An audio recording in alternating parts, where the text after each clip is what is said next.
Hello friends, நீ நான் காதல் என்ற எபிசோடில் என்ன நடக்கலாம் அப்படிங்கிறத பற்றி பார்க்கலாம். இன்றைக்கான எபிசோட் இன்ட்ரெஸ்டிங்கான எமோஷனல் எபிசோட் அப்படின்னு சொல்லலாம். அபி ராகவ் மதுவை பற்றி யோசிச்சுக்கிட்டு அப்படியே வேலை பார்த்துக்கிட்டே இருக்காங்க. எல்லாரும் கூட இருக்கவங்களாம் என்னாச்சுங்கிற மாதிரி விசாரிக்கிறாங்க. ராகவும் அங்கே வராங்க. நம்ம ஆர்ட் ஷூட்டில் நடித்த அந்த வீடியோலாம் வந்துருச்சுன்னு சொல்லி அதை அபிகிட்ட காட்டுறாங்க. அபிகிட்ட வந்து கொஞ்சம் எமோஷனலாக இருக்கும்போது பார்த்தோம்னா மது கூட சேர்த்து வச்சு ராகவை நினச்சிட்டு அபி வந்து கையெல்லாம் உதறி விட்டுறாங்க. ராகவுக்கு ஒன்றுமே புரியல. அடுத்து ஆஃபீஸில் பார்த்தா லாவணியா அபியை கன்ஃபியூஸ் பண்ணுறதுக்காக ராகவும் மதுவும் வந்து இந்த மாதிரி ஒரு இதில் நிகழ்ச்சியில் கலந்துக்கிட்டாங்க அப்படின்னு சொல்லிட்டு ஒரு கிஃப்டெல்லாம் வச்சு ஏமாத்துறாங்க. அதனாலையும் பார்த்தோம்னா அபி இன்னுமே கன்ஃபியூஸ் ஆகிடுறாங்க. அடுத்து வீட்டில் பார்த்தோம்னா மதுக்கு மாப்பிள்ளை பார்க்குற விஷயமா எல்லாம் பேசுகிறாங்க.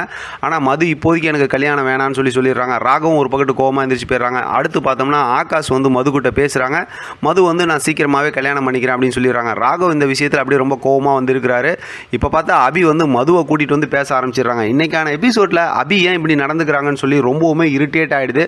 ஒரு சீரியலோட கதையை இந்த மாதிரிலாம் கொதறி வைப்பீங்களா அப்படிங்கிற மாதிரி தான் ஆயிடுது. ராகவ் ஒரு பக்கத்து சொல்கிறாரு, மது ஒரு பக்கத்து சொல்கிறாங்க. ஆனால் அபி எதையுமே கேட்க தயாராக இல்லை. அடுத்து அந்த ஃபோட்டோவெல்லாம் பார்த்தா அந்த ஒரு ஸ்க்ரீன் போட்டு மூடி வச்சிருப்பார்ல, அதை வந்து ஓப்பன் பண்ணுறாங்க. அதில் பார்த்தா ராகவோட அப்பா அம்மா, அடுத்து பார்த்தோம்னா ராகவ் அவங்க அக்கா அவங்க ஃபோட்டோ தான் இருக்குது. அது பென்சிலில் வந்து வரைஞ்சதே மது தான்.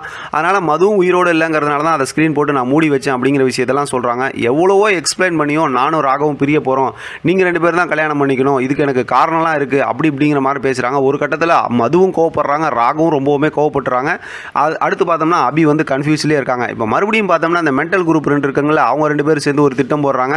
ராகவ் ஆஃபீஸ்லேருந்து வரும்போதே பார்த்தோம்னா இந்த மாதிரி மது வந்து கோயிலுக்கு போனாங்க. அங்கே வந்து ஒரு பிரச்சனையில் மாட்டிக்கிட்டாங்க கலவரத்தில், சீக்கிரம் போய் கூட்டிட்டு வான்னு சொல்லும்போது ராகவ் வந்து பேக்கை கொடுத்துட்டு அப்படியே கிளம்பி போயிடுறாரு. பின்னாடியே பார்த்தா அபி வராங்க. அபிகிட்ட வந்து அப்படியே மாற்றி சொல்லிடுறாங்க, இந்த மாதிரி மது இந்த மாதிரி கோயிலுக்கு போனாங்க, அங்கே பிரச்சனை இல்லாமல் ராகவ் போய் கூப்பிட்டு வரேன்னு போயிருக்காரு அப்படிங்கிற மாதிரி சொல்லிட்டு ராகவ் வந்து இன்னும் மதுவை மறக்கலை, மது மேலேயே ரொம்ப பாசமாக இருக்கிறாரு, ஒருவேளை அபியை விட்டுட்டு போயிடுவாரோ அப்படிங்கிற மாதிரிலாம் பேசி நல்லா விஷத்தை கேட்குற மாதிரி பேசி அபியை இன்னுமே கன்ஃபியூஸ் பண்ணி விட்றாங்க இந்த மென்டல் குரூப், அதாவது முரளியும் சுந்தரியும்.